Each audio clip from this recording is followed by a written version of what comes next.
Capítulo 2. Visión entre sus amigos y enemigos. Introducción. Al trascender al público el milagro de la aparición de las sagradas llagas, ya no fue posible impedir la avalancha de la humana curiosidad. La autoridad eclesiástica, por deber, y la civil por abuso, nombraron una comisión investigadora, que se llamó Comisión Examinadora Prusiana. La integraban Bonninghausen, consejero del municipio, los doctores Reib de Ramson y Busch de Münster, y los eclesiásticos Niesert, párroco de Erlau, Roseri, vicario de Leiden, y Rolling, profesor de Münster. Entre ellos había protestantes que hicieron sufrir a la estigmatizada toda suerte de dolores y humillaciones. A este propósito, Ana Catalina tiene una serie de visiones relacionadas con hechos ocultos y con las intenciones de sus amigos y adversarios. 1. Las disposiciones espirituales del peregrino. He visto al peregrino caminar solo y afligido hacia su casa. No atinaba a ocuparse de alguna cosa. Dejaba todo en estado de abandono. Todo era desierto en torno a él. Le habría ayudado de buena gana. Habría trabajado y limpiado, pero no me era posible acercarme a él. No podría ayudarle. Entonces, tuve delante de mí la imagen de un jardín. Era un jardín muy grande, circundado de una defensa, por encima de la cual los hombres miraban alrededor, y de buena gana lo habrían traspasado, si hubieran podido hacerlo. Miguel y yo andábamos por una de aquellas dos partes. Todo ahí estaba lleno de hermosa y florida vegetación. Todo era verdor y espesura, pero habían crecido muchas hierbas malas y dañinas. Entre los vegetales había habas y leguminosas. Crecían también, en gran abundancia, flores y arbustos, pero no se veía ningún fruto de ninguna especie. Entre estos arbustos, que solo daban hojas y ramas tupidas, vi algunos individuos paseándose con mucha complacencia. Cuando con mi guía recorrí por primera vez el camino de estos fértiles campos, me dijo él: «Mira, cómo están aquí las cosas, no se ven sino raras y hermosas flores. Pero no hay frutos. Abundante vegetación, pero sin cosecha. Aparente plenitud y realidad vacía». Ay, dije yo, ¿se perderá entonces tanta fatiga? No, me respondió, no está del todo perdido. Todo esto se removerá y se pondrá debajo y así servirá de buen abono. Experimenté gozo y compasión a un mismo tiempo. Cuando pasamos por segunda vez, encontramos en medio del sendero una choza formada, con nogales agrupados y cubierta de gran cantidad de abejas. Las nueces que se veían eran las únicas frutas que había en aquel lugar. Aparecían como arbustos mal crecidos y enanos. Bastante lejos de ahí se veían dos árboles. Uno era de manzano y el otro guindo. También había personas que recogían diligentemente por lo demás. El lugar era completamente desierto. Mi guía me dijo: «¿Ves tú? El confesor debe recoger estas nueces y tomar ejemplo de aquellos que allá recogen».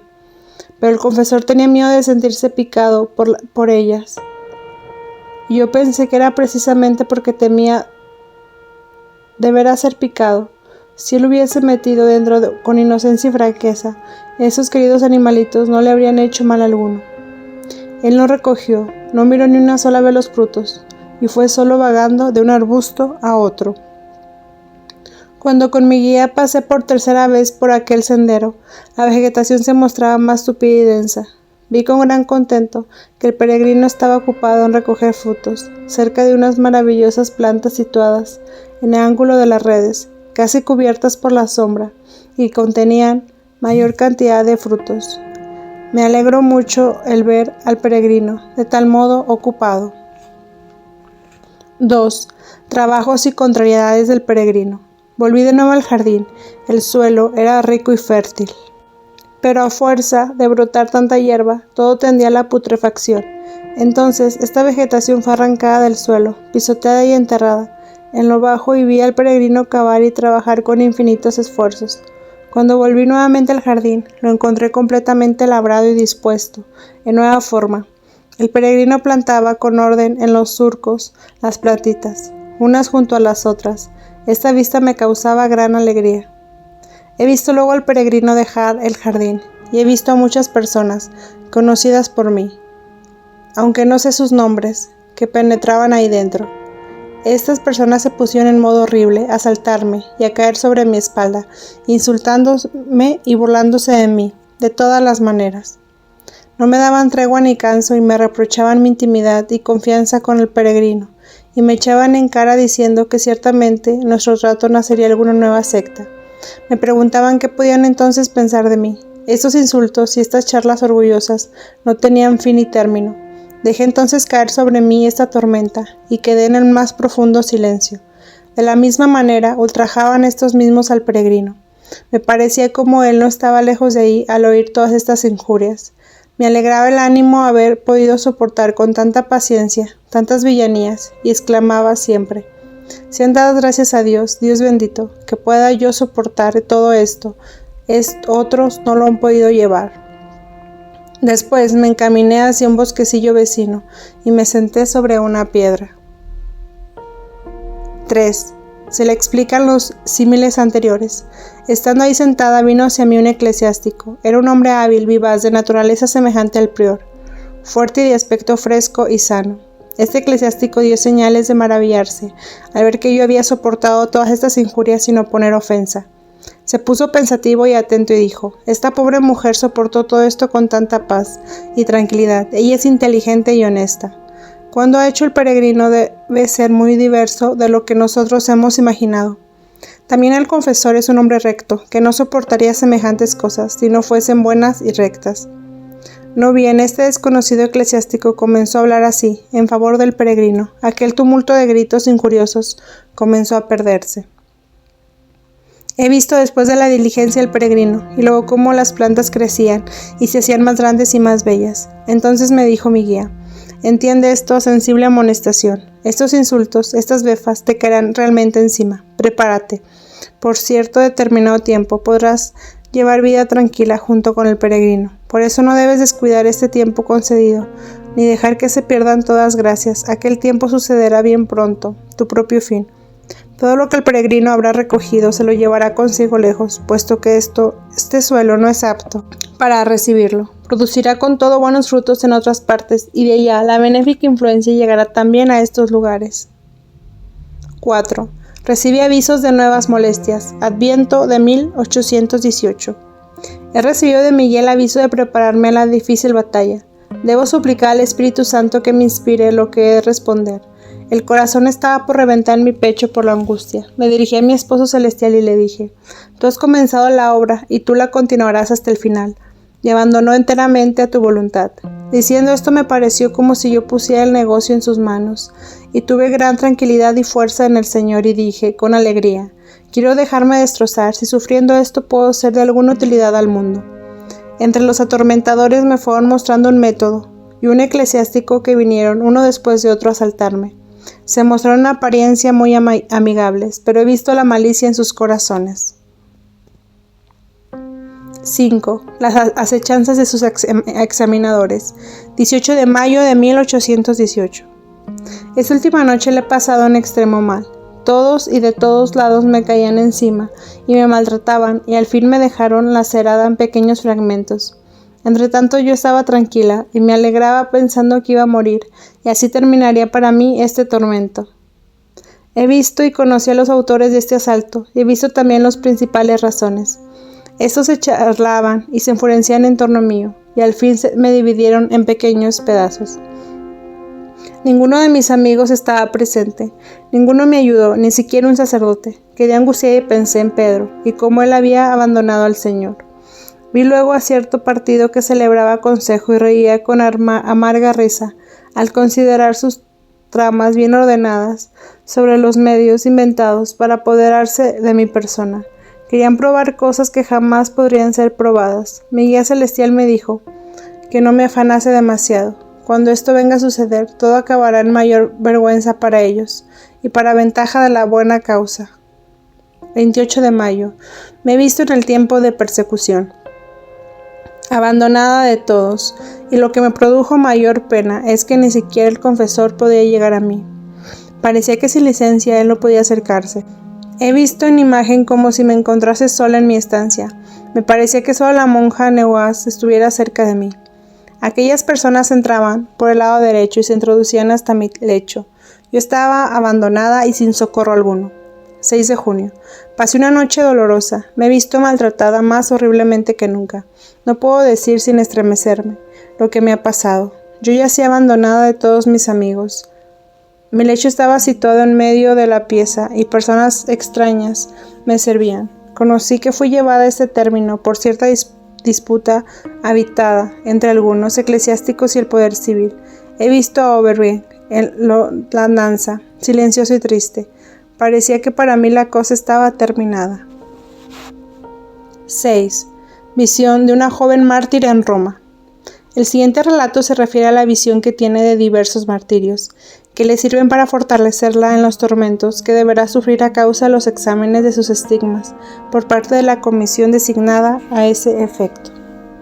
Estaba yo en oración cuando de pronto vinieron 2 hombres desconocidos que me invitaron a ir a Roma, al lugar destinado a los martirios. Me dijeron que habría en aquel día una gran lucha y que había ciertos parientes que ellos iban a morir por amor de Jesús y que ellos deseaban verlos morir.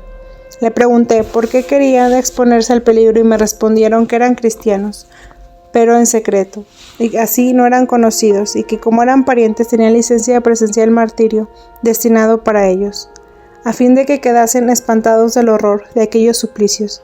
Ellos iban con el intento de fortificarse con el espectáculo de esas muertes, y para animarlos con su presencia. Me condujeron al anfiteatro. De frente a la entrada, en la parte superior vacía y a la derecha del juez, se dilataba en el espacio circular una puerta situada entre 2 aberturas. Entramos por ahí en una estancia amplia y rica, donde había cerca de 30 personas, viejos y jóvenes, hombres, mujeres, niños y niñas.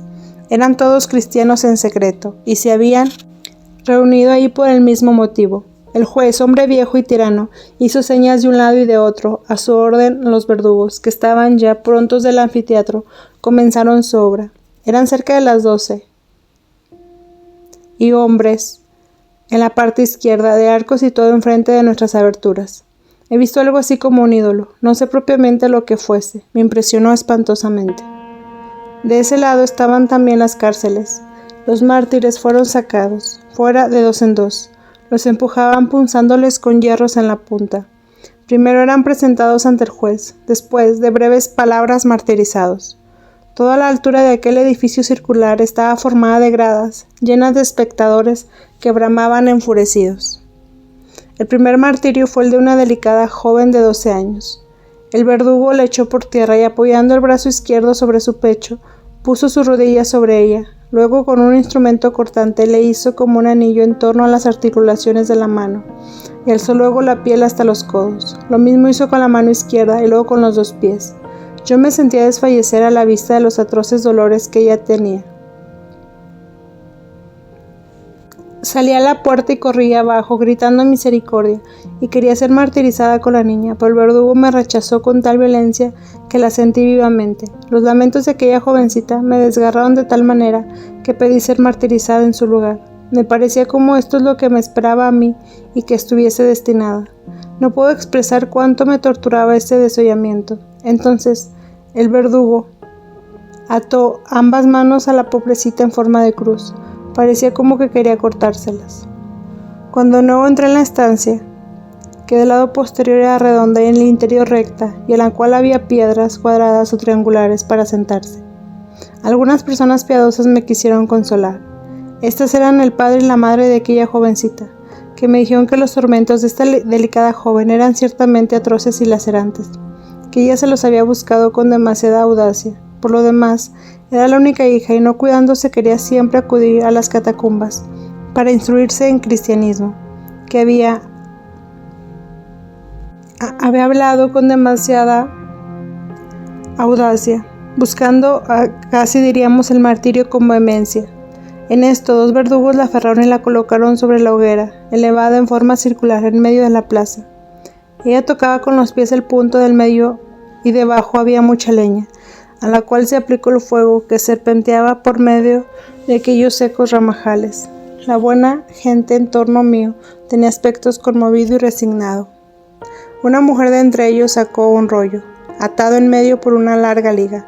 Lo desplegó haciéndose algo hacia atrás, de 3 o 4 personas por vez, estrechamente unidas, empezaron a leerlo, rezando en voz baja.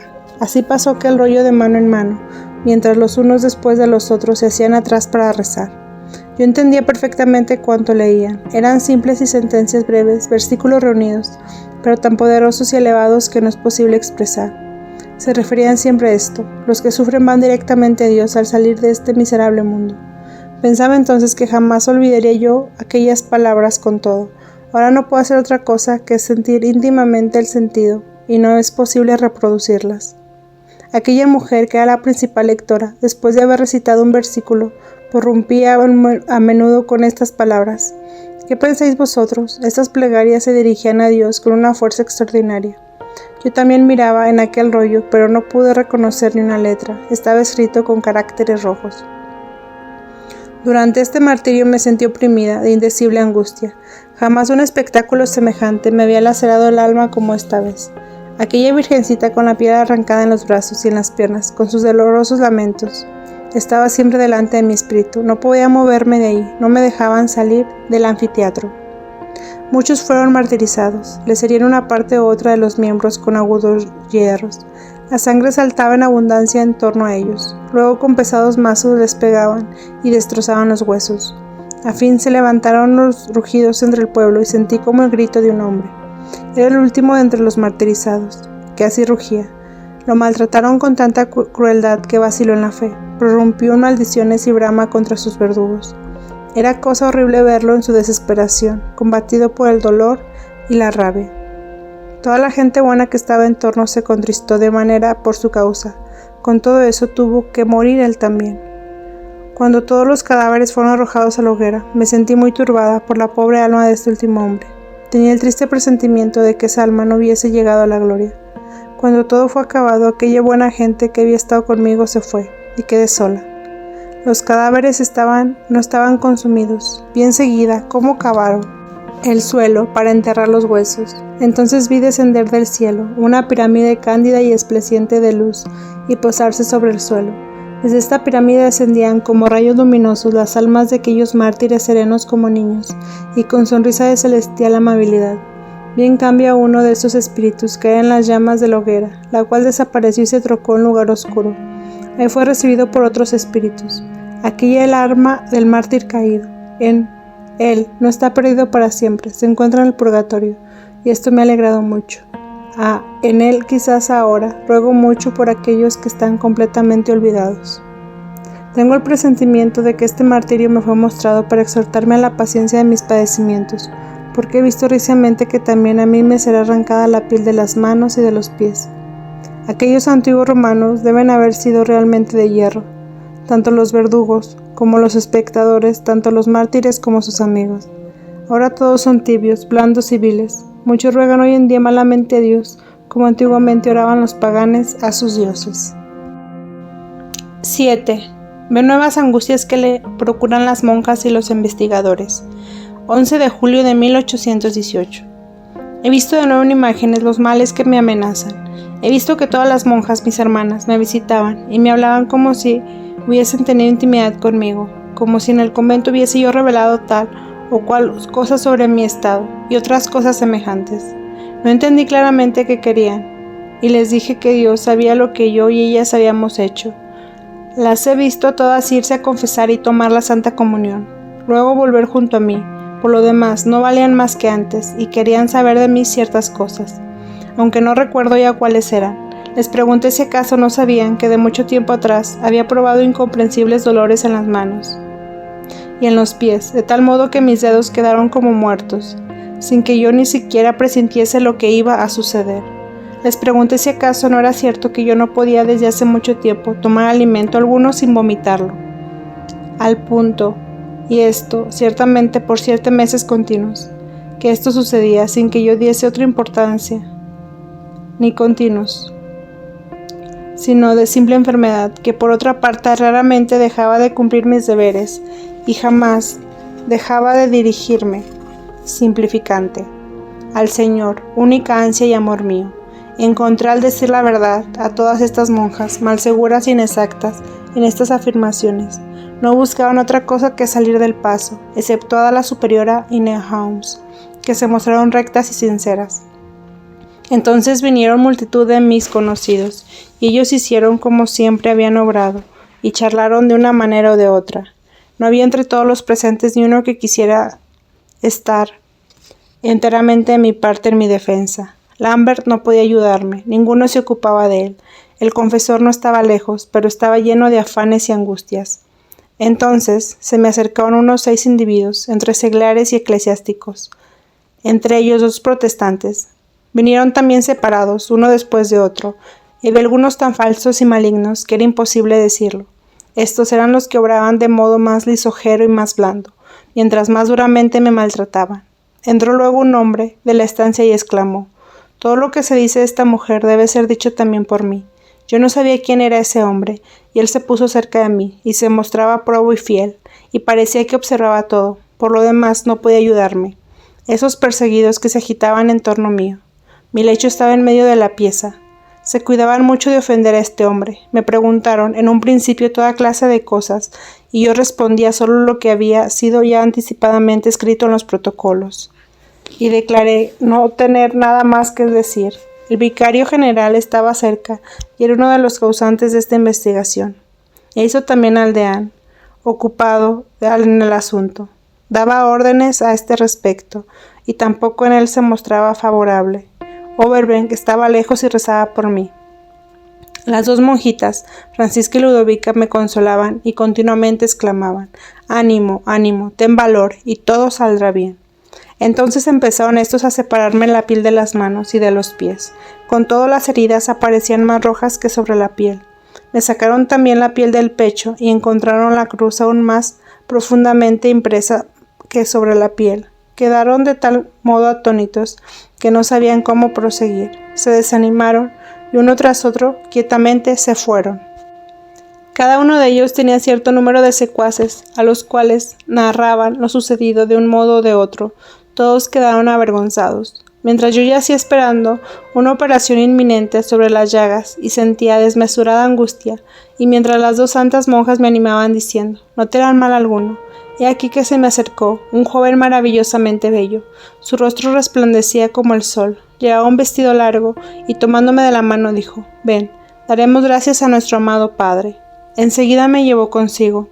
Con su ayuda pude penetrar en una capilla hermosamente adornada, cubierta por delante sin terminar, que parecía cortada por medio. Sobre el altar vi las imágenes de Santa Bárbara y Santa Catalina. Dije entonces al joven: «La capilla me parece a medio construir», y él respondió: «Sí, es verdad, está a medio hacer». Experimenté el sentimiento íntimo de la proximidad de una magnífica residencia, donde muchísimos me esperaban. En Tomo había jardines y campos adornados, con senderos y bosquecillos, a semejanza de la huerta de algún agricultor. Todo esto lo que sentía como si fuese lejano, y como si no tuviese allí una estable permanencia. Solamente sé que junto a aquel joven observé el interior de la capilla, y consideré las imágenes. Todo esto acontecía como si yo estuviese arrebatada en espíritu.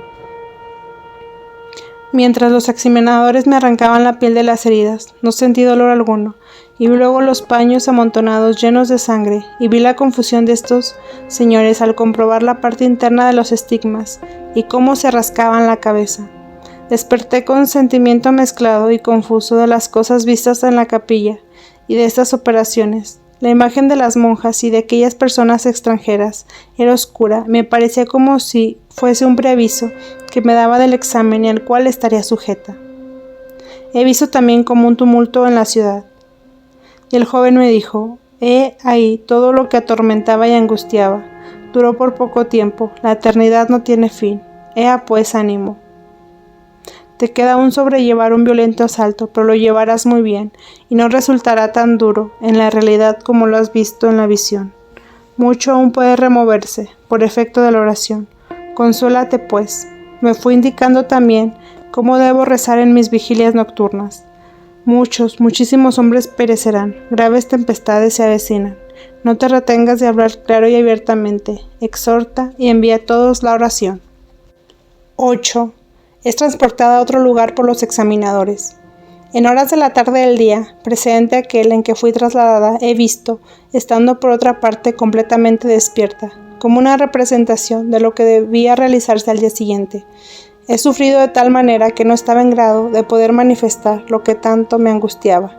El deán Rensing quería que me resignase de buena voluntad, El consejero me dijo que perdería él su empleo y se arruinaría si yo no me sujetaba voluntariamente a ser trasladada de la casa a otra para el examen. Les declaré que solo me rendía por la fuerza. Cuando el consejero me aferró en ese momento, sentí arrebatada de este mundo miserable y me vi absorta en un imaginario cuadro de mi juventud que he visto ya a menudo antes de mi ingreso en el monasterio. Quedé continuamente sumergida en estas imágenes y cuando al siguiente día volví en sí misma y me vi en aquella estancia extraña, me parecía volver a ser niña y pensé de lo que me había pasado, había sido puro sueño. Durante todo este tiempo de mi prisión quedé sumida en tales consuelos de espíritu que era una maravilla para mí misma. Estaba siempre serena y sentía la más grande compasión hacia aquellos ciegos inquisidores y rezaba por ellos. Me había propuesto sufrirlo todo aplicándole por las pobres almas del purgatorio, para que aquellas a su vez rezasen por los que me perseguían. Yo descendía a menudo al purgatorio y conocía mis propias penas y por los que ahí se sufren. Más coléricos se ponían mis perseguidores y más me sentía yo dueña de mí misma y contenta. Esto hacía enfurecer más al consejero. El Señor me preservaba toda palabra violenta que pudiese salir de los sueños. Las gracias acostumbradas estaban como suspensas y silenciosas, estando privada de bendición sacerdotal y sin ningún objeto sagrado. Obtuve del Señor un recurso de fortaleza desconocido para mí, y además tenía la inspiración de todas las palabras que debía pronunciar, aun cuando hay momentos antes no conocía ni una sola de estas palabras. Todas las veces que mis opresores se desencadenaban interrogándome y burlándose desde un lado de mi lecho, yo veía del otro lado una aparición luminosa, de la cual me venían fortaleza y gracia. Aún todas las palabras que yo debía decir me parecían como inspiradas.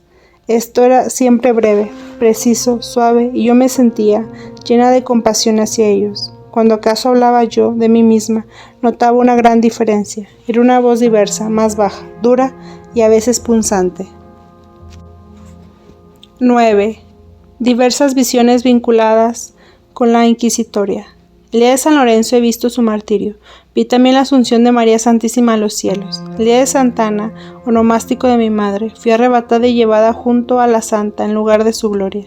Deseaba quedarme con ella, pero ella me consoló y me dijo: aun cuando muchos males te aguarden, con todo por medio de la oración, te serán ahorradas muchas calamidades. Me indicó muchos lugares donde se había rezado por mí. Tú has soportado ya lo peor, pero aún te queda mucho que soportar y que hacer.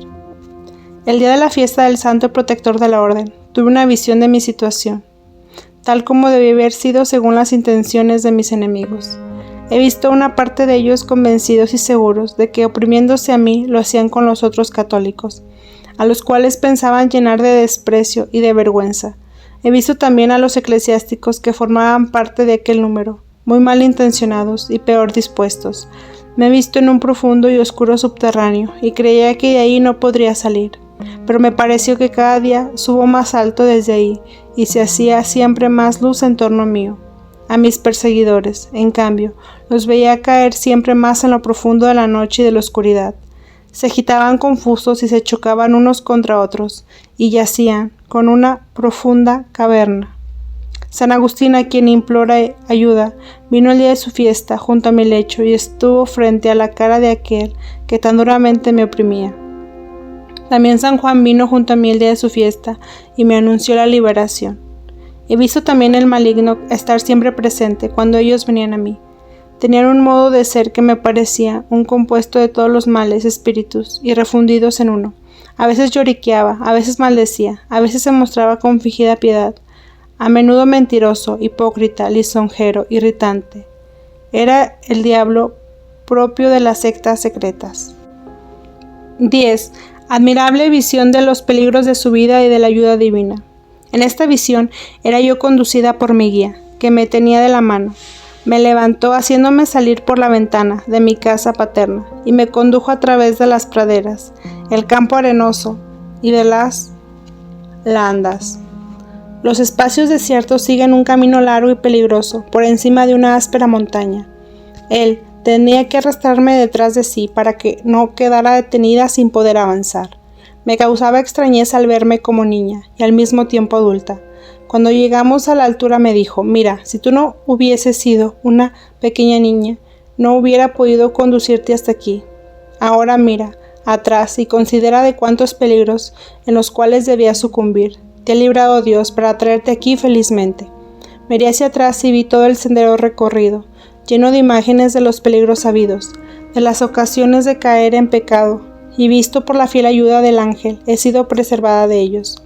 Aquellas me parecieron asperezas del camino, las he visto luego con formas de seres humanos, representando tentaciones de pecado. Vi las muchas opresiones que por gracia de Dios he podido soportar. Vi a personas con los ojos vendados, vagando al borde de los precipicios y finalmente caer dentro. Significaban su mente oscurecida y la ceguera moral. Vi algunos para quienes fui medio y causa de salvación. La vista de tantos y espantosos peligros me hizo temblar. No me explicaba cómo pude librarme de tantas insidias. Cuando mi guía me hubo mostrado todo esto, me dejó sola y siguió su camino. Yo me sentí en ese instante tan débil que comencé a vacilar y caer, como un pequeño que no anda y al cual se le retira la mano que le guía. Comencé a llorar y a lamentarme como lo hace un niño. Entonces mi guía se volvió de nuevo hacia mí y me ofreció su mano diciéndome: ahora ves cómo estás expuesta a caer si no eres guiada. ¿Comprendes ahora cómo necesitas de un guía para atravesar con felicidad los peligros que has visto detrás de ti? Después de esto me condujo hacia abajo, detrás de la montaña, y avanzamos por un prado lleno de flores blancas y amarillas y rojas. Crecían tan tupidas que yo temía pisarlas y muchas veces no sabía dónde posar mis pies. Había además filas de manzanos en flor y muchas clases de árboles. Al término de esta pradera vimos un camino profundo y oscuro circundado de vallado alto y silvestre. Estaba lleno de piedras y de fango. Lo he atravesado no obstante felizmente, teniéndome de la mano de mi guía, y así no tocaba aquel fango, sino que me parecía que me deslizaba por encima. Cuando habíamos atravesado por aquel camino, llegamos de nuevo a un gracioso monte, más bien alto, que estaba cubierto de bellas y luminosas piedrecitas. Cuando estuvimos arriba miré hacia abajo sobre el prado y sobre el sendero peligroso. Mi guía me dijo que la última etapa agradable que habíamos recorrido entre flores y árboles frutales significaba los consuelos espirituales, la animación y los múltiples efectos de la gracia que nacen del alma de los hombres después de las tentaciones y peligros ya vencidos. Aquel temor mío de pisar las flores significaba los escrúpulos y la mal entendida susceptibilidad de la conciencia. Un espíritu simple como el de un niño y abandonado enteramente a Dios camina en su simpleza, sobre todo en aquellas flores, sin pensar que las oprime y abate, pues en realidad no les hace daño alguno. Dije a mi guía que pensaba que había transcurrido un año desde que estaba ahí, con él en ese viaje, pues tan largo me había parecido el camino. Me respondió: el camino que has visto es tal que necesitarás para recorrerlo 10 años enteros. Entonces miré hacia abajo, desde lo alto del monte, y el sendero que aún tenía que recorrer, que abría delante de mi vista, vi en línea recta y precisamente en su última extremidad, a la Jerusalén celestial. Así he podido ver desde la altura de ese monte, de un lado el camino oscuro y peligroso de la vida, que ya he recorrido, y del otro lado el corto espacio que aún me queda para recorrer, que terminaba en la magnífica ciudad de Dios, radiante de luz en medio del éter azul del firmamento. El espacio que aún tenía que recorrer era breve y atravesado de un camino en una línea recta que se veía delante de mí. A derecha y izquierda había además, aquí y allá, diversos senderos que atravesaban el camino, pero que a fin vendían a confundirse con la línea recta. Así entendí que debía caminar todavía un buen trecho antes de alcanzar la meta final. Estos senderos no me parecían tan peligrosos, aunque también se podían tropezar de vez en cuando en el recorrido. Miré con gran alegría dentro de la celestial Jerusalén, que ahí mucho más grande y cercana de lo que hasta entonces la había visto. Entonces mi guía me llevó por un sendero oblicuo hacia abajo del monte. Parecía como si amenazase un peligro y vi al peregrino irse lejos, pareciéndome que llevaba consigo alguna cosa. Yo lo observaba atentamente.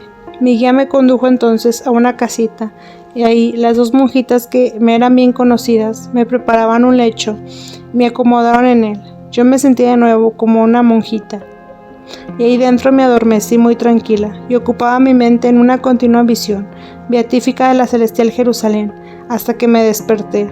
Debo decir también que durante este viaje pude dar la mano a otras personas y las conduje conmigo durante un buen trecho de camino. 11. Visión de la Jerusalén celestial. He visto la Jerusalén celestial en forma de una ciudad luminosa, áurea y transparente, elevada en el azul firmamento del cielo, sin fundamento alguno terreno. Había muros y puertas, pero yo veía a través de esos muros y puertas, y a través de todo cuanto había delante. Esta manera de ver se asemeja más bien al conocimiento íntimo y simultáneo en todo, que la vista subsiguiente de una cosa tras otra, según como yo tengo que explicarlo ahora. Había ahí dentro muchas calles, palacios, grandes plazas. Todo estaba poblado de figuras humanas de diferentes categorías de dignidad y de grado. Distinguí también clases enteras y corporaciones reunidas. Cuanto más miraba el interior de la ciudad, tanto más me parecía magnificantemente maravilloso. Las semblanzas que veía eran todas luminosas sin ningún color determinado, pero se distinguían entre sí por la forma de la vestimenta, de toda clase de insignias, cetros, coronas, ramos de flores, báculos pastorales, varas terminadas de cruz, instrumentos de martirios y cosas semejantes. En medio de esta completa visión se veía en lo alto la forma de un árbol, sobre cuyas ramas diversas, como si fuesen sillas o asientos, aparecían toda clase de magníficas figuras. Este árbol se dilataba como si se ramificaban las venas de una hoja, que saliendo del centro se alejan y se vuelven a reunir rodeándose en la punta de la misma hoja.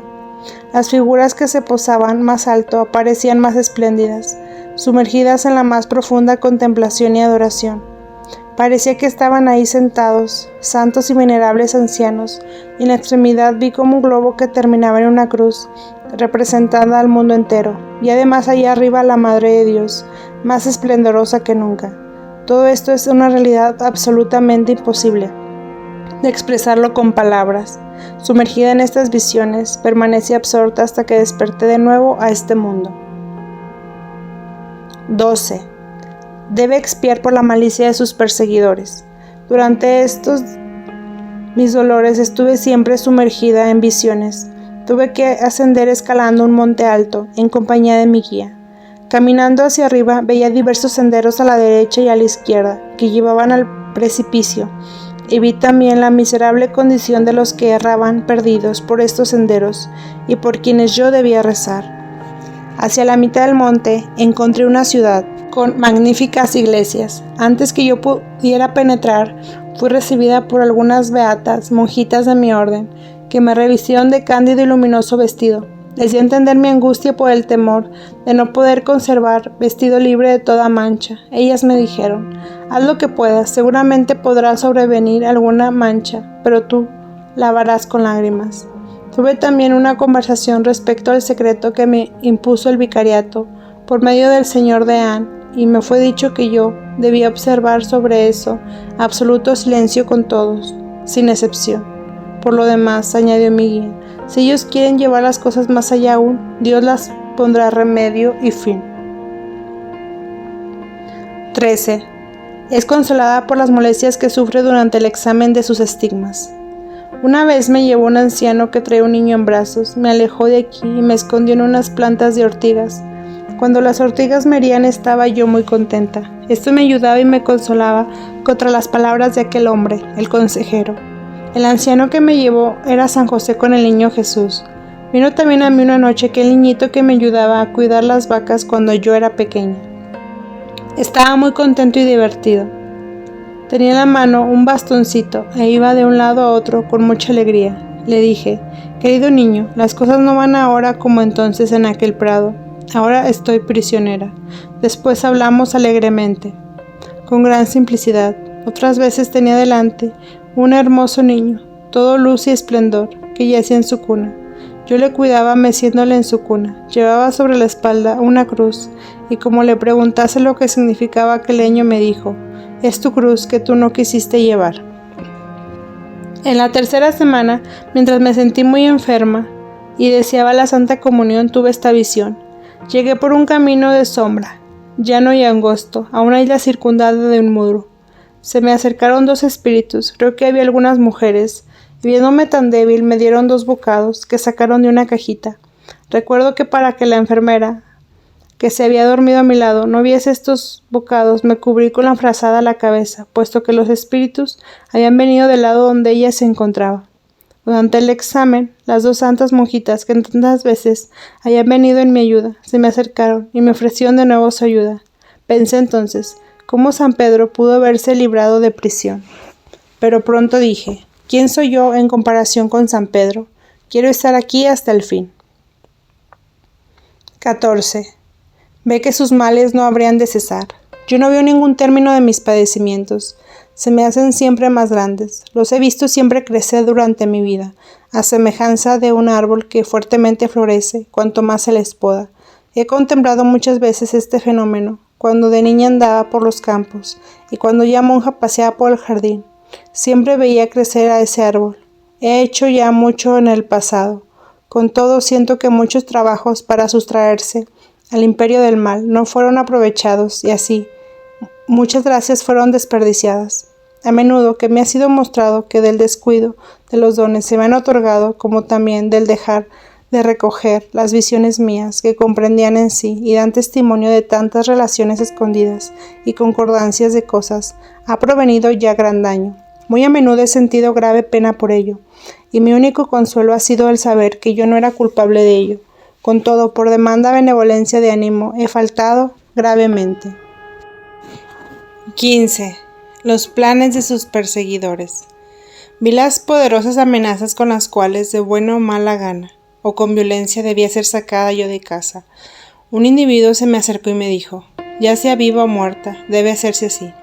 Entonces me eché en los brazos del Señor y clamé fuertemente. A estas se siguieron otras visiones. He visto a uno que estaba espiando y recogía todas las charlas de la pequeña ciudad. Vi ir y venir a personas que me atormentaban, con preguntas y palabras punzantes. He visto venir visitas con intenciones maliciosas, y he visto cerca a falsos amigos, que mucho me han afligido. Todo se me hacía atormentador. Vi a eclesiásticos sumergidos en profundo sueño, y lo poco que hacían parecía como telarañas. He visto la malicia, la simulación y la prepotencia crecer de tal modo, por todas partes, que se traicionaban a sí mismos. Se molestaban mutuamente, y al fin se aniquilaban entre ellos. Algunos he visto perder sus puestos y ocultar por otras personas. Y he visto en el mundo toda una cadena de personas miserables y viles, altas y bajas, y me he visto abandonada de mis amigos con gran espanto de mi alma. 16. Visión de Rabé y Roserí, examinadores de sus estigmas. 19 de febrero de 1819. He visto a Rabé repleto de malicia, y lo he visto hablando contra su propio convencimiento y calumniándome, para complacer así al gobierno de Águila.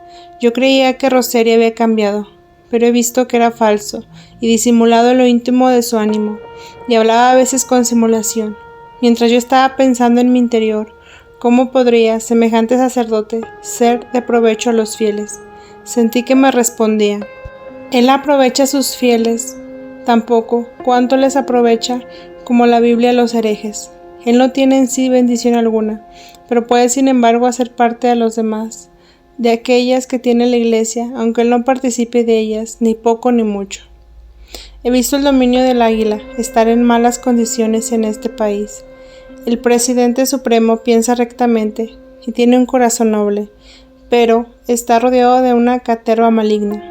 Si él viniese en persona a verme, no me inquietaría buscando el modo de convencer su ánimo, que es recto. 17. Advertencias para el peregrino. Puede muy bien suceder que uno se sienta escandalizado al asistir a misa solemne, malamente cantada, ya sea por la disonancia de un órgano mal tocado, mientras otros, por el contrario, quedan edificados. Contra semejantes escándalos hay que luchar con la oración. Aquel que recibe semejantes escándalos en su propio ánimo, por negligencias que se advierten en la Iglesia, adquiere gran mérito y acumula para sí una gracia que a veces ha sido no cuida o dilepiada por otros.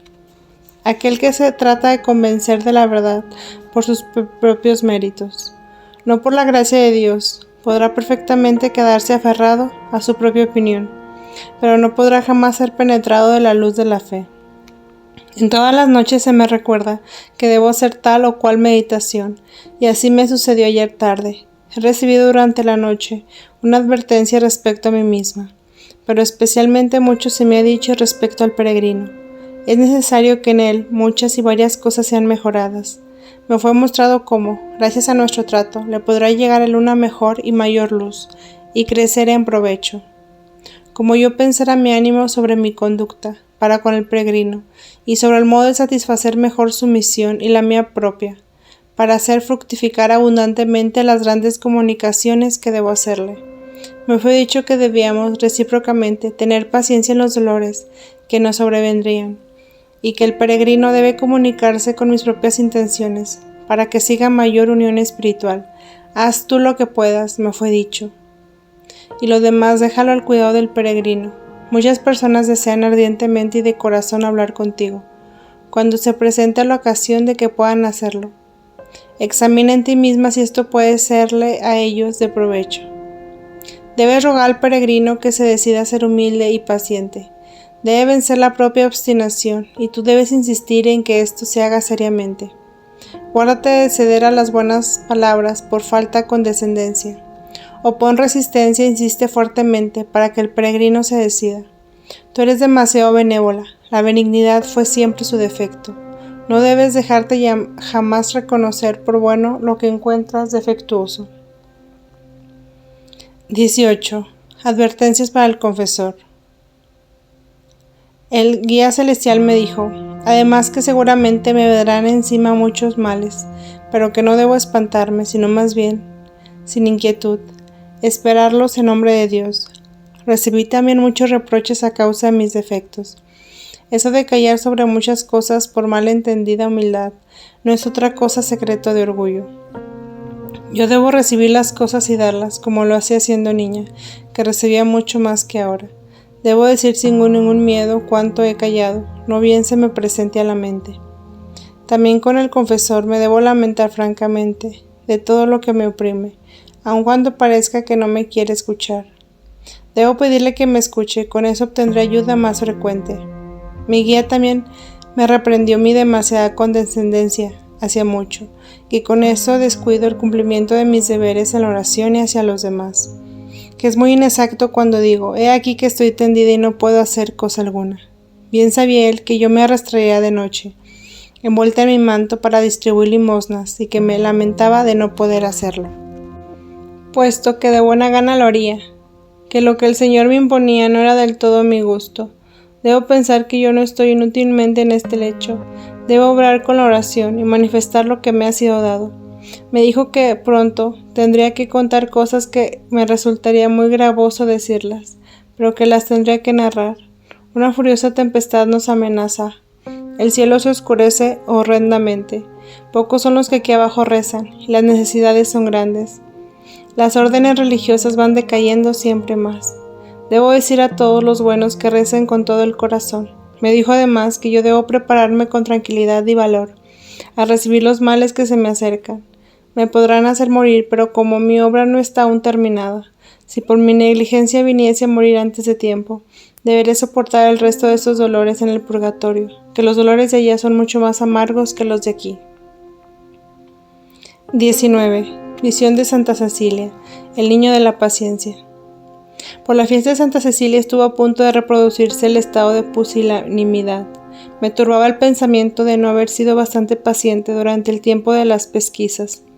Entonces invoqué a Santa Cecilia para que me consolase, y ella se me apareció en el mismo momento, como si descendiese del cielo. ¡Qué aparición tan conmovedora! Su cabeza estaba medio separada del cuello, con una extensa herida, inclinada hacia su lado izquierdo. No era muy alta de estatura, tenía ojos y cabellos negros, tez blanca, gentil y delicada. Llevaba un vestido amplio de género, pero cándido, adornado de flores grandes y extensas y algunas doradas. Con ese vestido fue martirizada. Me dijo más o menos las siguientes palabras: ten paciencia, tus faltas te serán perdonadas por Dios, si te arrepientes. No debes estar turbada por haber dicho las verdades a tus perseguidores. Cuando se es inocente se puede animosamente hablar al enemigo. También yo hablé con sinceridad a mis enemigos y les respondí: Cuando me hablaban de mi fresca juventud y de las doradas flores de mi vestido, que yo estimaba tan poco, todo eso como el fango que estaban formados sus dioses, y que de buena gana cambiaba aquellas doradas flores por el rojo del martirio. Mira, con esta herida aún he vivido 3 días y he gozado el consuelo de los siervos de Jesucristo. Te traigo la paciencia, un infante vestido de verde. Tenlo con afecto. Él te ayudará. Entonces desapareció y lloré de gozo. El infante se quedó conmigo. Se sentó junto a mí en mi lecho. Estaba muy incómodo sobre un pequeño lugarcito. Tenía sus manecitas escondidas en sus mangas, y con cierta serena tristeza inclinaba su pequeña cabecita. Nada pedía, de nada se quejaba. Esta vista se conmovía y me consolaba inefablemente. Recuerdo que tuve ya este infante de la paciencia conmigo, cuando aquellos holandeses me atormentaban, tanto que estaba por impacientarme.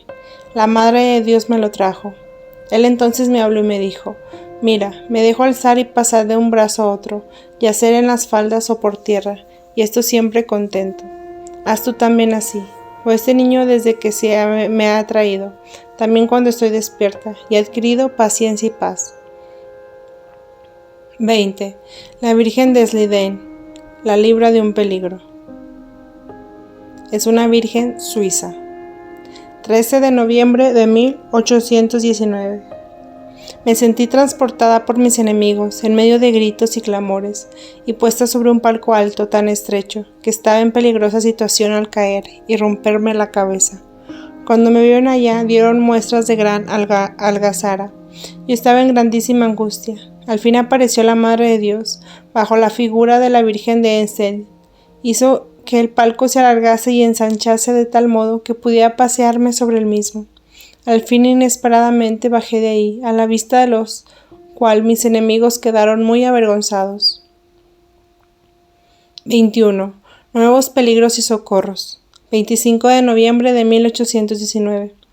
Me vi de nuevo yaciendo sobre un tablado que estaba formado de tablones, que tenían en el medio una abertura, por la cual se veía un poco oscuro. Todo en torno estaba silencioso, no se veía a nadie. Parecía como que yo debía aparecer secretamente, precipitándome en el abismo central. Pero aparecieron las santas Francisca y Ludovica, que tantas veces me habían ayudado y levantado. Una tabla me indicaron, una abertura en el ángulo del tablado. Yo debí descender de ahí por medio de la escalera, la cual cayó al momento de llegar yo al suelo. Me sentí libre de todo tormento. Entonces una monjita de nuestro monasterio me lavó los pies, sobre los cuales yo tenía manchas que debían serme quitadas. Los estigmas no me fueron lavados. Yo sentía gran timidez y retiraba los pies. 22. Santas Francisca y Ludovica la salvan de nuevo. 27 de noviembre de 1819. Como tenía yo que ver los peligros que había superado, me vi transportada por mi guía a una casa cuadrangular, vacía, a semejanza de una cabaña. En esta casa había de un lado una gran caldera, tan grande como esta mi pieza. En medio de la casa había un gran fuego, dentro del cual yo debía ser arrojada. Primeramente vinieron las personas más jóvenes que yo conocía, y trajeron astillas y pequeñas leñitas, levantándose una gran llamarada, que muy pronto se apagó. Entonces vino una multitud de personas cansadas y de viejos, que no había conocido antes. Trajeron grandes trozos de leña y troncos y encendieron un fuego muy ardiente. Yo por mi parte no entré, y bien pronto se apagó la hoguera y la leña no ardió por entero, sino que quedaron troncos a medio arder. Luego vinieron varias monjitas y encendieron un fuego verdaderamente ridículo. Ellas traían casi escondidas y a hortillidillas toda clase de pequeñas astillas, hojas secas, hierbas áridas, cañita y juncos, ramas marchitas y vacías, ligadas en haces. En una palabra, todo lo que era liviano y que podían traer a escondidas. Entre tanto seguían murmurando oraciones y corrían a la iglesia. Ninguna de ellas quería dejar de ver a las otras lo que hacían, y entre tanto todas hacían lo mismo. Era un trabajo de encender fuego verdaderamente ridículo, y yo podía convencer en cada una de ellas su modo particular de trabajar. Se acercó más particularmente Sondgen, y puso sobre aquel fuego cuanta más leña pudo, y lo dispuso también que pronto los tizones comenzaron a arder. En ese punto las monjitas se separaron, y también yo me alejé de ahí, pero volví bien ligero. De pronto vinieron personajes en carrozas, entre ellos doctores. Observaron curiosamente todas las cosas, suspendieron sobre el fuego la caldera y verificaron varias veces si ya estaba a punto de calentarse. Una vez hasta yo misma probé si estaba la caldera ya caliente. Entonces vino Sondheim y avivó mayormente el fuego. Mientras hacía esto me hablaba con melosa manera, que al fin me indujo a que yo misma llevase un tronco de leña. Entonces vinieron infinitos observadores y exploradores. Vi entre ellos al consejero. De pronto me arrebataron y me echaron en aquella caldera. Me encontré en verdad en miserable estado. A cada momento me parecía que iba a morir. Algunas veces me sacaba hasta la cintura, otras veces me metían dentro hasta el cuello, y otras me metían hasta el fondo por la pena inmensa que sentía morir a cada momento. De pronto aparecieron las dos monjitas, Francisca y Ludovica, que tantas veces me habían ayudado en el pasado, y que ahora también se dignaban ayudarme. Yo estaba con ánimo de resistir hasta el fin. Con todo, ellas me retiraron de la caldera. Me tomaron de derecha y de izquierda por los brazos y me sacaron. Los que me querían coser quedaron al fin, aunque contra su voluntad, satisfechos. Se fueron diciendo: debemos renovar esta obra en otro lugar. Aquí hay demasiada gente. Vi que fueron a inspeccionar otra estancia más segura, donde pensaban encerrarme, pero vi que no lograrían su intento. 23. Ve arder la casa del consejero. Intervención de un alma. 28 de noviembre de 1819. Vi una gran calamidad, un incendio. La casa del consejero ardía por los 4 costados. Salí de ahí una espantosa cantidad de astillas y de sustancias inflamadas, y caían y herían a personas vecinas y lejanas. Aunque no suscitaban otros incendios, me dolía mucho por causa de este hombre, y de que le resultase tanto daño, pero vi que el incendio no debía dañarle mucho a él mismo, sino que parecía suscitado para dañarme a mí. Entre tanto he visto que un tronco enorme, semejante a un proyectil ardiente, venía en dirección hacia mí, y debía caerme sobre la cabeza. Un alma en ese momento se acercó, y poniendo la mano recibió y desvió el tronco ardiente, que cayó al suelo, cerca de donde yo me encontraba. Aquella alma me dijo: esto no quema, he soportado otro fuego mayor, ahora me va bien. Reconocí con grande alegría el alma de una antigua campesina, que en mi infancia me había querido siempre, y se había quejado conmigo de los disgustos que le causaba a su propia hija. Yo le demostraba todo posible afecto, y a menudo la había aseado y limpiado de insectos. Esta alma, que hacía 30 años, estaba separada del cuerpo. Era extraordinariamente resplandeciente y bella. Me agradeció con alegría pura y simple. Me dijo cuánto se alegraba de poderme ayudar ahora a mí, que tanto le había ayudado con mis oraciones.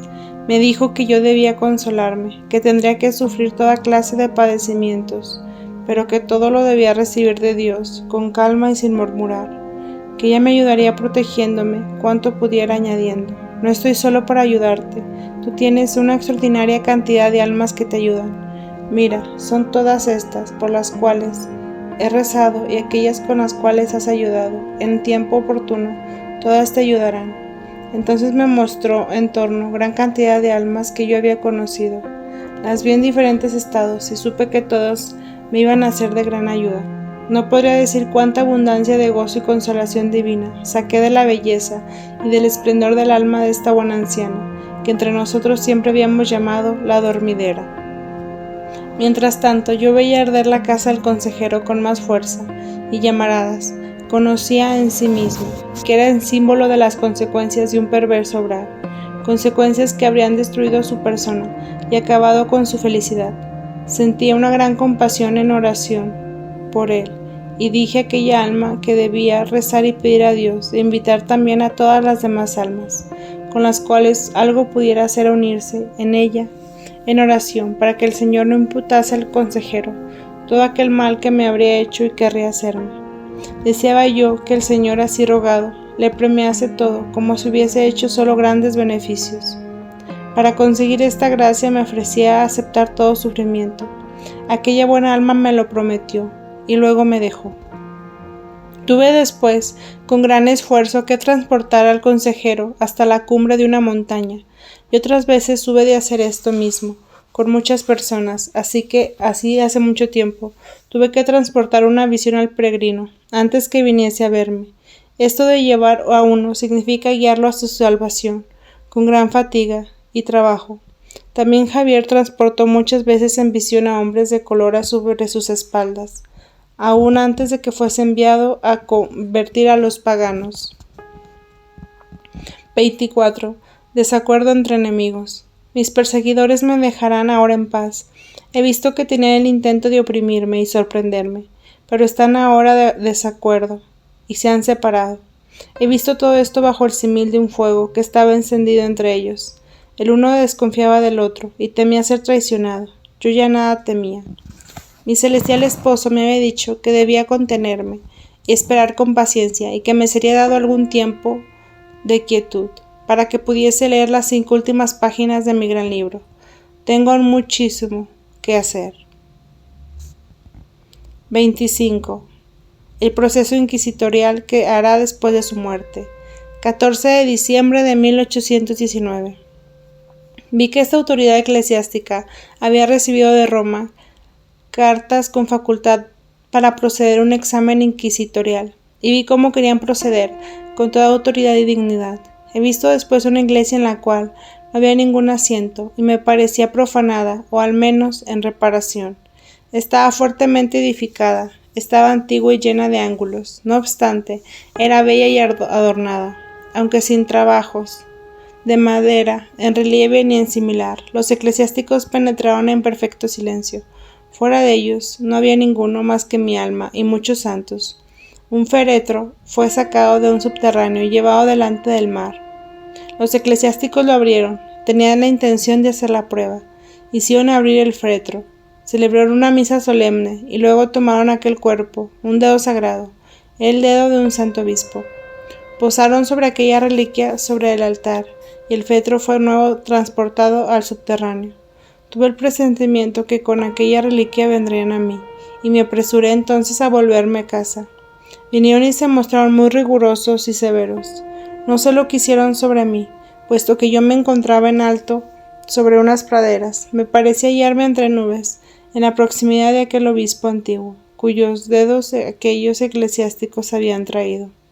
Estaba envuelto en terciopelo rojo, y un eclesiástico lo llevaba sobre el pecho. De pronto fui súbitamente transportada por aquel santo obispo en mi propio cuerpo, y me levanté y miré, maravillada, a aquellos señores. Finalizada esta prueba, he visto de nuevo a los eclesiásticos en aquella iglesia, de donde habían llevado el dedo. Lo depositaron nuevamente sobre el féretro, bajo el altar. Entonces hubo una gran fiesta de acción de gracias. Acudió mucha gente, y una gran cantidad de santos y de almas. Al canto de aquellas almas yo uní mi canto en latín. Después de esto, tuve la visión de un nuevo monasterio. Todo esto sucedía como si debiese tener lugar recién después de mi muerte. Hubiera debido vivir aún más tiempo, pero como habrían venido sobre mí muchos graves experimentos y exámenes, tendré que morir antes. No obstante, después de mi muerte se habría igualmente alcanzado el fin. Vi también que después de mi muerte haría algún corte a mi mano. He visto cómo una y otra parte, con el mayor sigilo, se harían en esta iglesia muchos cambios, y que las reliquias serían de nuevo sacadas a la luz, y serán mucho más honradas. 26. El abate Lambert y el peregrino. He visto todo el proceso de la Inquisición sobre ella. Ella se ve a sí misma como si fuera otra persona. Y he visto que en todo ello se había metido Satanás. No había podido comprender cómo ella resistía, si no hubiese visto que tenía continuamente en torno a ella a los ángeles y santos. He visto también la intención y el modo de pensar de la gente. Oí sus conversaciones, vi sus manejos y pruebas, cómo se enfurecieron, porque no encontraron nada. Vi cómo no la dejaban tranquila de día ni de noche. Continuamente se agitaban en torno de ella, con las luces en la mano, horas de la noche. He visto al consejero que se movía a temor cuando dijo: ahora tengo al abate Lambert en mis manos, él ha confesado todo. También ella debe confesar todo el engaño. Lo he visto tan rabioso y al mismo tiempo tan lisonjero e insinuante, que aquella pobre persona debía ser inducida a pronunciar alguna palabra, de la cual esperaban ellos construir materia de acusación. He visto por otra parte cómo una aparición le ponía la mano sobre la boca. He visto al abate Lambert, aunque muy turbado, vencerse a sí mismo, dominar su miedo, y que este vencimiento le ayudó mucho a su alma. Vi que lo restante de su carrera era bien poco. Vi el libro del peregrino, del cual mucho será extraído para ser publicado. 27. Otra visión del abate Lambert. Tuve una visión relativa al abate Lambert, del cual ocurre hoy, en el 67 día de su nacimiento. Lo he visto arrastrarse de aquí para allá, con el pie enfermo, dentro de su estancia, y vi que hacía siempre más pequeño. Después, he visto que no podía estar más de pie y siempre decrecía, de tal modo que a veces no lo podía ver. Me fue dicho que si él no se hacía semejante a un inocente niño, no podría entrar en el reino de los cielos, y esta su enfermedad le era muy útil para conseguir tal fin. Cuando lo vi así empequeñecido, he visto de repente junto a él un niño gracioso y resplandeciente, como si quisiera medirse con él, pero el abate Lambert era siempre más grande que el niño, y supe que debía hacerse de igual estatura que el niño, para entrar entre los beatos. 28. Recibe anuncios de nuevos padecimientos. 28 de febrero de 1820. Me fueron anunciadas nuevas penas de 4 meses. Una, la cual no me ocasiona mayor pena, proviene del peregrino y de su hermano. Consiste en desunión y malentendido. He visto un cuadro de mucho que me afligió. Me encontraba en extrema inquietud, a punto de desfallecer. Quería beber, pero el agua era impura y sabía agua estancada. No pude tragarla. Estaban ahí 2 hombres. El uno quería ayudarme y darme cerezas recogidas de un árbol que se levantaba en lugar de las aguas estancadas. El árbol se mecía y se inclinaba. Las cerezas pendían de ramas extremas situadas en la parte baja. En las alturas no se veía ninguna. Aquel hombre había subido penosamente sobre el árbol para darme las cerezas, puesto que el agua no se podía beber. El otro hombre comenzó a criticarlo y a lamentarse de la fatiga que se imponía. Era demasiado trabajo, las cosas debían ser como eran. Sobre esto disputaron tan vivamente que el uno dejó el árbol y el otro se fue también. Se separaron y yo quedé abandonada, sin ayuda, y necesitaba mucho de su ayuda. Sin ella hubiera perecido. Pensé toda la noche en esa penosa visión, que esos hombres podían ser el peregrino y su hermano. Las cerezas plantadas en aquel lugar malsano simbolizan las buenas intenciones, los servicios y las ayudas ofrecidas, que no vienen del principio de la fe, sino del mal seguro juicio humano y de opiniones preconcebidas. Aquella agua estancada no provenía de la pura fuente del amor divino, sino que estaba contaminada con amor propio y en la obstinación de ideas y juicios humanos, que en ninguna manera pueden servir de norma y medida para juzgar su posición, y por eso no podían traer ningún verdadero alivio a los males. 29. Representación de la discordia. 4 de marzo de 1820. Me he visto depositada por el confesor y el peregrino, en un campo de cereales, donde las espigas me encubrían enteramente. Deseaba quedar ahí, pero fui llevada a una estancia oscura y triste, y vi que el peregrino era presa de violenta cólera contra mí, aunque yo era inocente. Estaban muy lejos el uno del otro. Cuando el peregrino me habló con tanta ira, he visto al diablo tan sutil de la discordia estar detrás y posarle la mano sobre la espalda. Entonces me pareció que me pasasen delante los cuadros del Vía Crucis, y que cada una de las estaciones que pasaba me encontrase siempre más lejos del peregrino. En la estación de la crucifixión vi al demonio de la cólera y de la discordia detrás. Me parecía querer echarse sobre mí, pero logré arrojarlo lejos. Yo miraba siempre al peregrino, que al fin vino junto a mí de nuevo. Me he propuesto recibirlo más amorosamente que nunca. Tuve una visión sobre su hermano. Él ocasionará disgustos. Piensa sobre mí de modo no recto. He visto que también el abate Lambert será molestado por él. Doy gracias a Dios porque sea dignamente mostrarme todo esto, y así me ha dado ocasión para prepararme. Quiero soportarlo todo, para mi mayor humillación. 30. Nuevas penas domésticas la afligen. Me sentía muy enferma y exponía al Señor lamentándome mi estado miserable y deseaba que me fuesen quitados los cuidados de las cosas domésticas y me fuesen alejadas tantas personas por las cuales debo interesarme. Ayer tarde el abate Lambert tuvo consigo en la mesa a 6 huéspedes, los hijos de mi hermano y algunos eclesiásticos que habían venido a verlo. Tuve reproches de mi guía celestial. Me dijo que debo estar ahiciada a la cruz, ya que tampoco Jesús me desclavó de la suya. Cuanto menos piense librarme de las penas, más pronto desaparecerán ellas. Tuve sobre todo esto larga instrucción y avisos. Veo continuos cuadros de las penas que me esperan. Fui revestida de un hábito blanco sobre el negro, y me fue puesto sobre la cabeza un velo blanco, y sobre el otro negro. Había sobre el vestido muchas cruces pequeñas. Pude reunirlas todas y entonces aparecieron 3 cruces negras que tenían las puntas cubiertas con pequeñas placas de oro, y reunidas formaban una sola cruz. Estaban sobre el vestido, y cuando las toqué las sentí también adentro. Vi continuos cuadros de graves miserias que me esperan, y que todos los que están en torno mío no me comprenderían ya más y me verían abandonada y burlada. Me fue dicho que de nuevo podrán tomar alimento y llegaría a poder caminar. Junto a mí se encontraba otra persona y mi hermana no podía ya acercarse hasta mí. Me encontraba en otro lugar. El peregrino me traía de comer. Podía sorber algún líquido y agua, gustar un poco de pan ordinario y algunas habas. Me fue dicho que toda cosa dulce y el vino eran para mí veneno.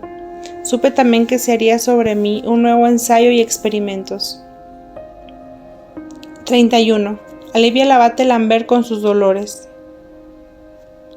Tengo que dejar el cuidado de todas las cosas a Dios. No puedo salvarlo del todo. Cuando vino a mí lloró mostrándome tan turbado sobre el proyecto de dejar esta casa, y enseguida que él no tendría más que 4 días de vida, si la gangrena que le amenazaba comenzara. Clamé, suplicante al Señor, rogándole me enviase tanta enfermedad cuanta bastase, para que el padre se viese libre de no morir resignado. En el mismo momento mis dolores aumentaron, y Lambert mejoró. Espero que pronto podrá celebrar de nuevo la misa. 32. Nuevos disgustos causados por el peregrino.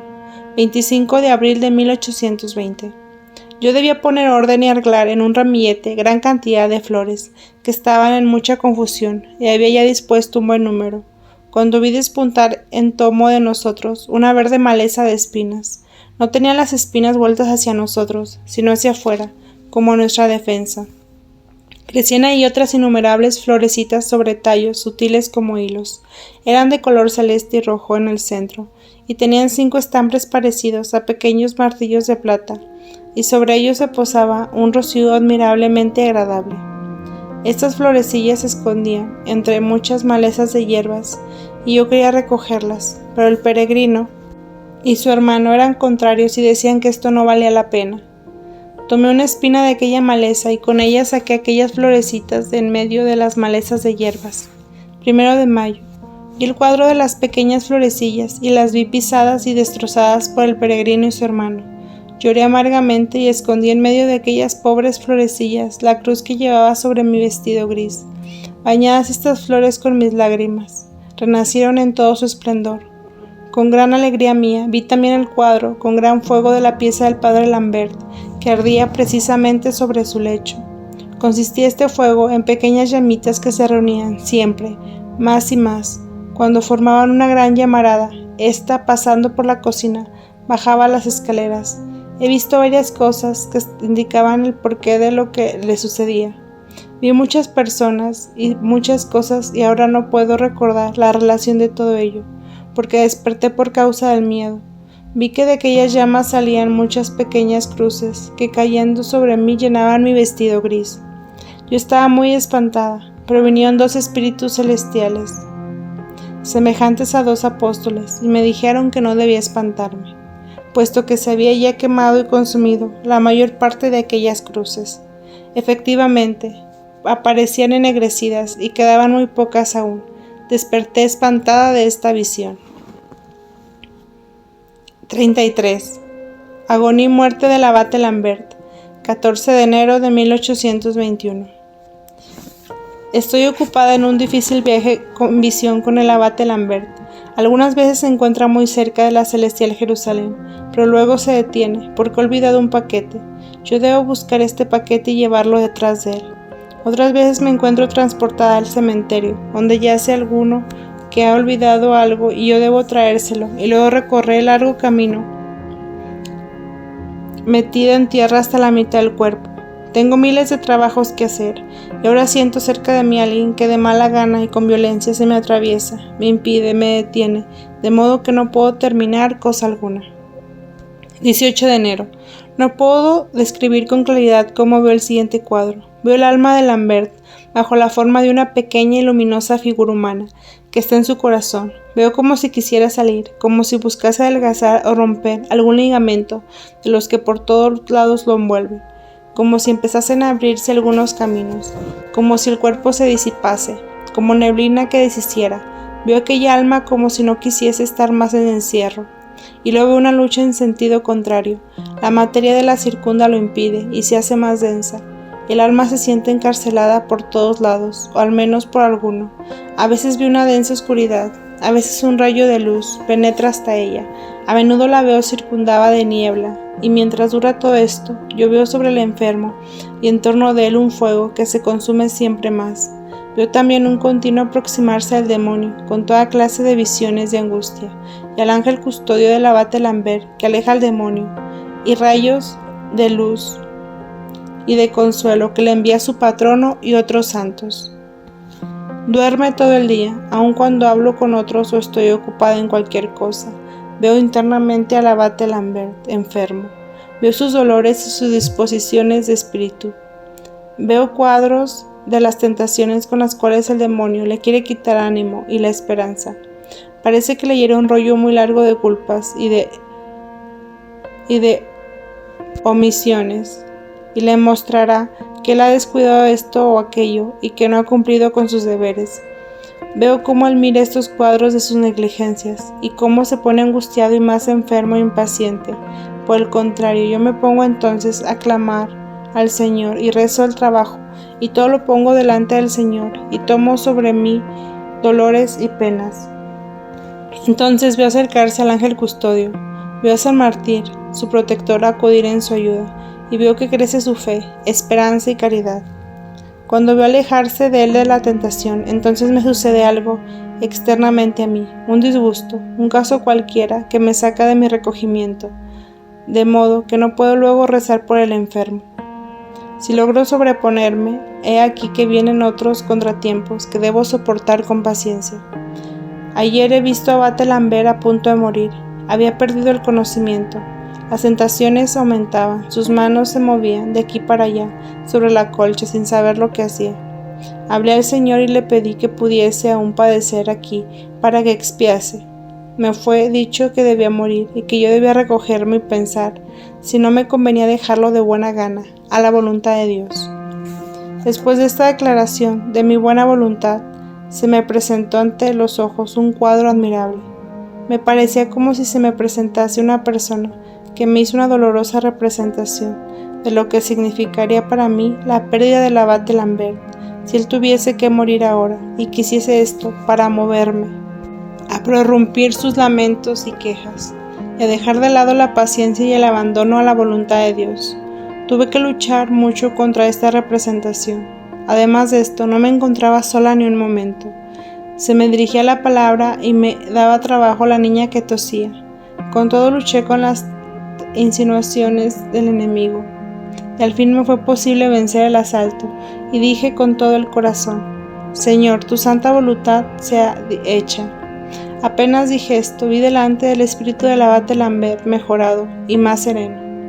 Cuando últimamente Lambert sufría grandes dolores por su llaga, y yo rogaba a Dios por él, me fue dicho que sí querría chupar aquella llaga para mejorarla, y cuando dije que sí, me vi transportada junto a él y lamí sus llagas. Sus dolores cesaron y él dijo al médico: creo que Measur me ha ayudado.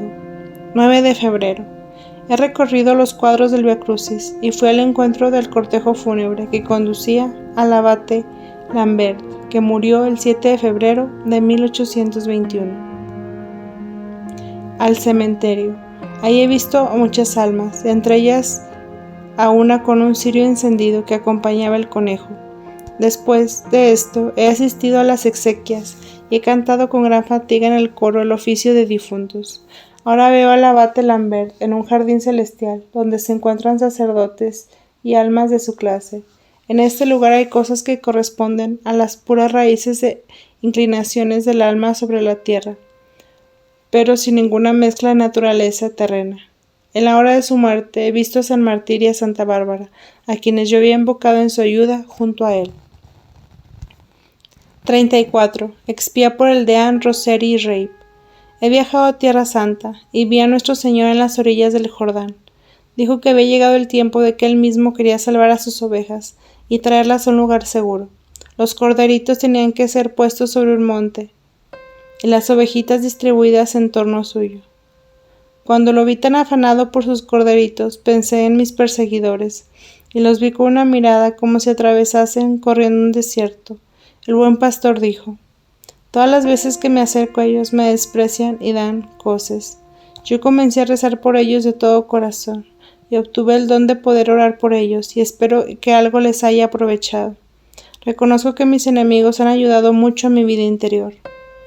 Mientras yo rezaba por ellos, se me fue mostrado cómo también el deán había estado enojado contra mí, cosa que me causó mucha extrañeza. Tuve que llevar a muchas personas, enfermos, cojos lisiados, desde la plaza pública hasta la iglesia, de donde todo estaba dispuesto en orden perfecto. Llevé a Rabé, que encontré en un punto de ahogarse, al consejero lo llevé desde un mundo estanque, a Rosen lo encontré manchado y deshecho, como si hubiese caído al abismo.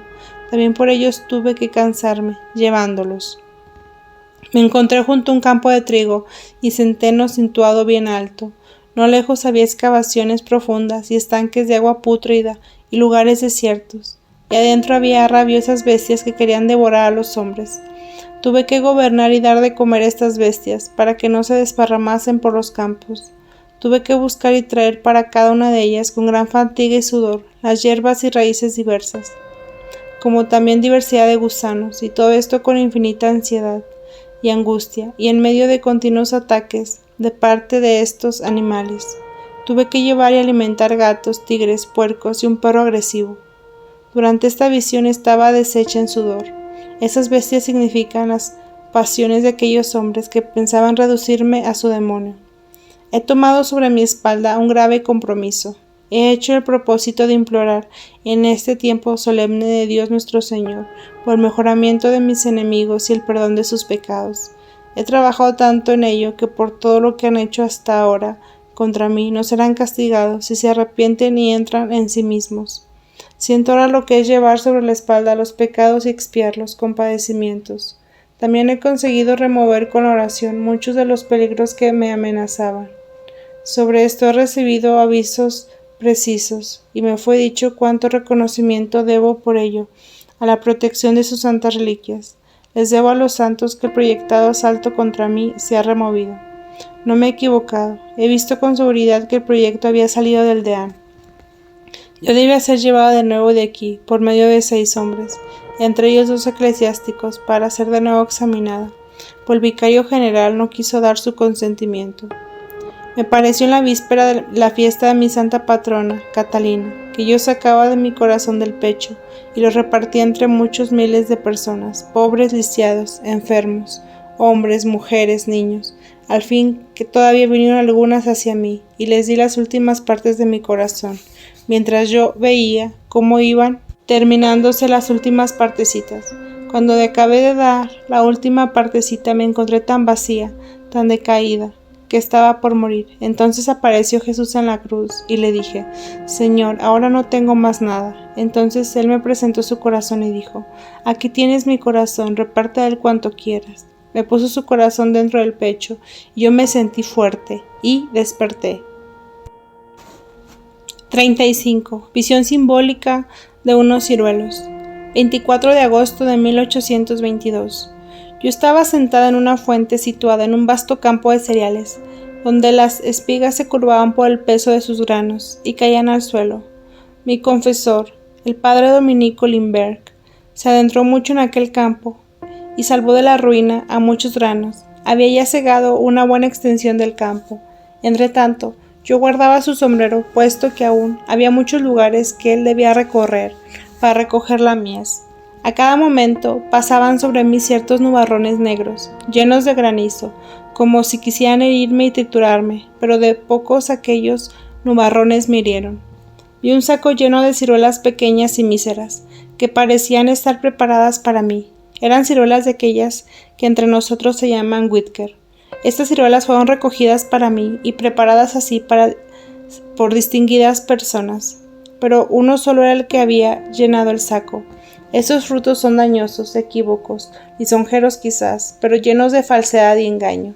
De los árboles que los producen salen siempre mucha resina, hermosa de apariencia, pero que roe los troncos. Aquel saco estaba tendido sobre una fosa y la mitad de él posaba sobre un terreno de herejes. He visto a las personas que tuvieron algo que hacer con este saco. Aunque las conozco, no las quisiera conocer. Las quiero olvidar. Ese saco representa las graves charlas y calumnias que cierta persona ha echado sobre mí. Ella me causaba grave disgusto, y yo me avergonzaba de esas ciruelas. Esto, sin embargo, me fue reprendido por el alma de una pobre mujer muerta ya hace tiempo, y que había trabajado conmigo en el convento. Ahora ha venido cerca de mí para que yo hiciera algo en su provecho.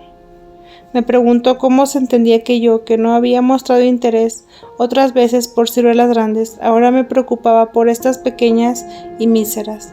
Vi entonces que algunos sacerdotes cubrían el saco con blancos pañitos para que yo pudiera ver más. Entre estos he visto a Oberwein, a Radbehar, el padre Limberg y a otros a quienes conocía. Olvidé por otra parte aquellas personas que me habían preparado esos sufrimientos, y no me escandalicé ni me inquieté más por causa de ellos.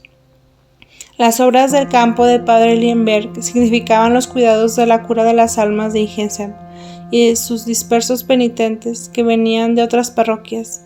Yo le retenía el sombrero como en rehén para que no se alejara del campo de trabajo. Continuamente le rogaba no despedir ni hacer regresar tarde a las personas, aun cuando se sintiese cansado y fatigado. La estación del estado del campo, todo, en una palabra, estaba como cuando se encontraba aquí Oberwein. Tú estás aquí, me dijo el Señor, y eres perseguida, a fin que los ánimos desacordes a tu respecto se unen, y muchos llegan así del conocimiento, del bien y de la verdad. 36. Cuadro simbólico del Cordero. Miraba una región como se miraba un mapa geográfico, y vi bosquecillos, prados y ganado con sus pastores. Junto a mí vi un pastor con un ganado más numeroso, y en torno de aquel rebaño había grupos de ovejas. Este pastor tenía otros guardianes bajo su mando.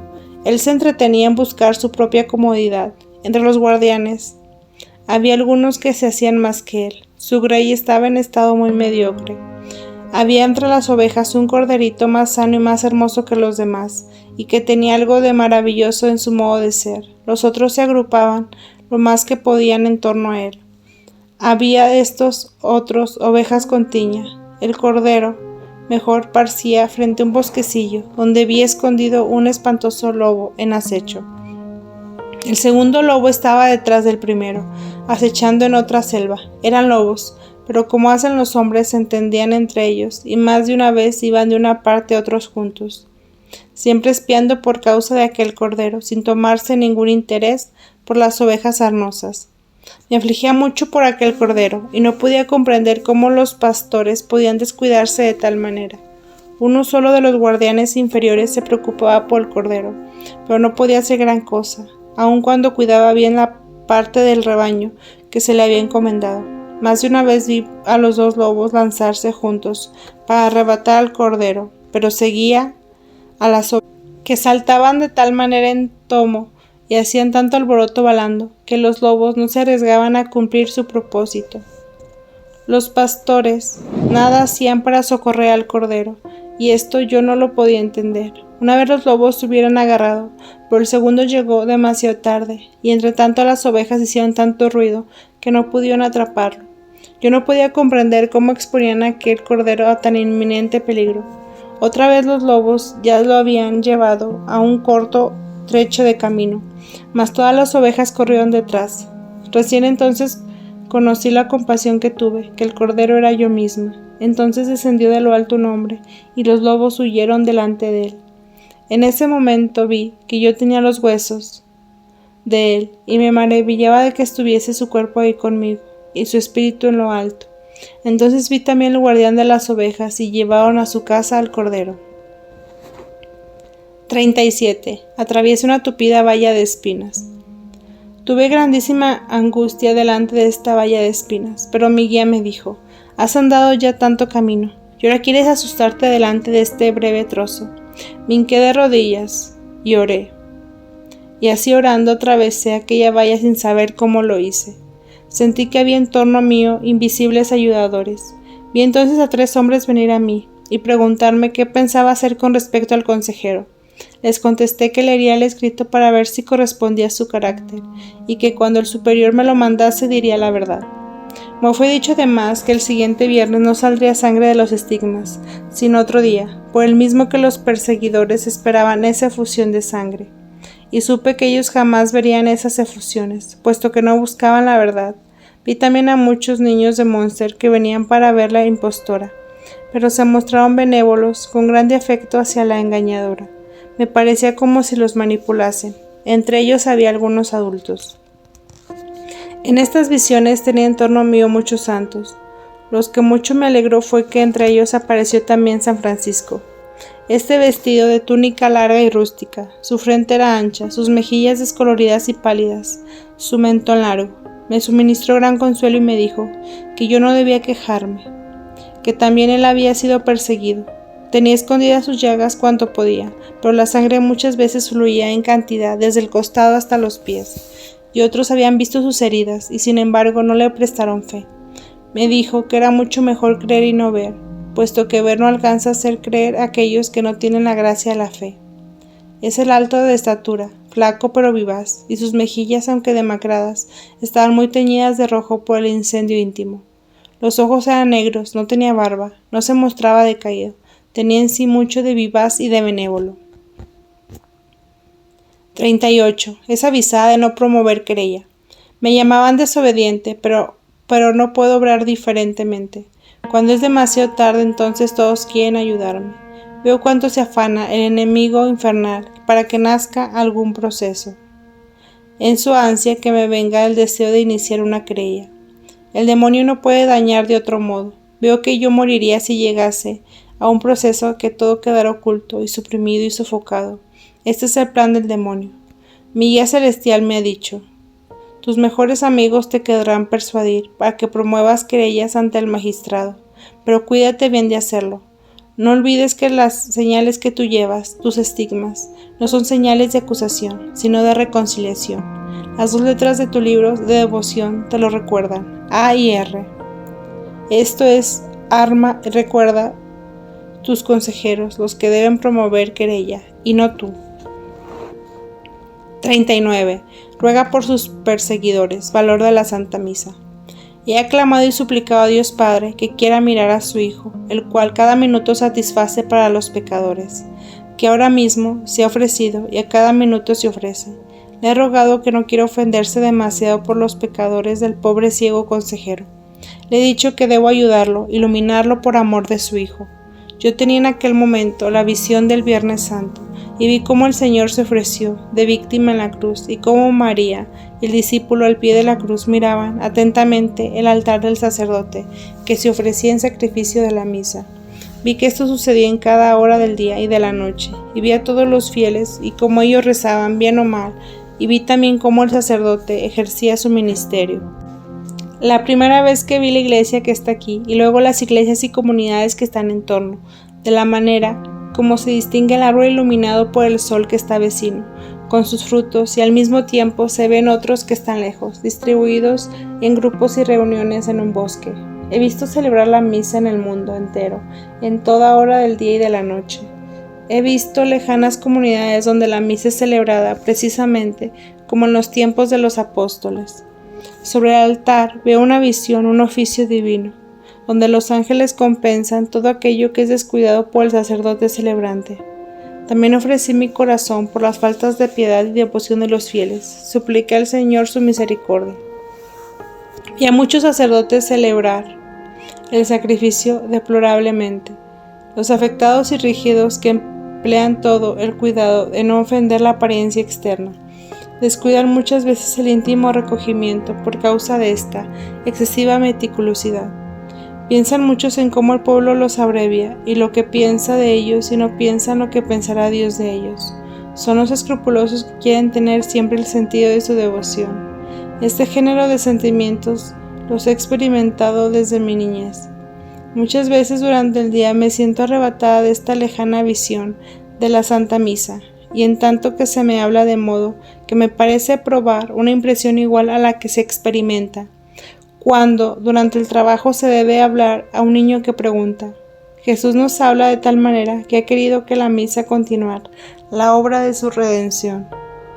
La misa es la redención histórica y velada, hecha sacramento. He visto todo esto desde mi más temprana juventud, creyendo que todos lo veían igualmente que yo. 40. Visión de nuevas persecuciones. 1 de noviembre de 1822. Tuve de nuevo una gran visión de nuevas persecuciones, y vi crecer mis miserias. Los vi espiar y estar en acecho, por si alguno no me socorría. Y vi a mis enemigos ocupados en recoger todos los dichos y afirmaciones en contra mía. Vi también al demonio muy rabioso contra mí precipitarse, y los vi en las fauces abiertas hacia ciertas personas, confundidas y alterarlas. Pero lo que mayormente me afligía es que mis más próximos amigos me llenaban de reproches. El diablo los confundía, aconsejándoles acusar a la derecha y a la izquierda, y los inquietaba. Aquellos que hubieran querido ayudarme quedaban solos y no podían hacer cosa alguna. Mis perseguidores me oprimieron al verme en ese total abandono. Me vi separada de toda ayuda de eclesiásticos y laicos. Los enemigos me encarnecían, porque tenía que experimentar ahora lo que la primera vez no había experimentado. ¿Dónde está ahora?, decían el superior eclesiástico. ¿Dónde están las demás autoridades de la iglesia? ¿No habían tenido tiempo acaso de hacer algo a mi favor? ¿Quién entre los eclesiásticos me había protegido? Esto y cosas semejantes decían. Estas palabras me indujeron casi impacientemente, y fui atormentada y angustiada. Lo más grave para mí era ese total abandono, por parte de todos y aún de mis más próximos amigos. Mientras así crecía mi miseria desmesuradamente y yo casi desesperada obtuve un consuelo. Se me apareció San Nicolás de Flu y me dijo que yo debía dar gracias a Dios que me hacía prever semejantes cosas y que debía armarme de paciencia y guardarme de toda cólera en mis respuestas y contestar siempre con discreción. Cuanto más soportara con paciencia, más rápido pasaría la tormenta. Ante todo, sufriré mucho de parte de mis amigos, que pensarían que yo debía hacer tal o cual cosa, y cometerían conmigo más de una injusticia, a pesar de la inocencia de sus corazones. Me dijo que yo debía soportar todo esto con tranquilidad, y que esto me ayudaría mucho. Me prometió que ese asunto no duraría mucho más, y que me ayudaría. Luego me dio una pequeña hoja que contenía una oración que yo debía recitar. La he recitado siempre desde mi primera edad, y había sido en este mundo su plegaria particular. Me dio además una imagen grande, como una mano. Sobre ella había un sol, y debajo estaba escrito, justicia.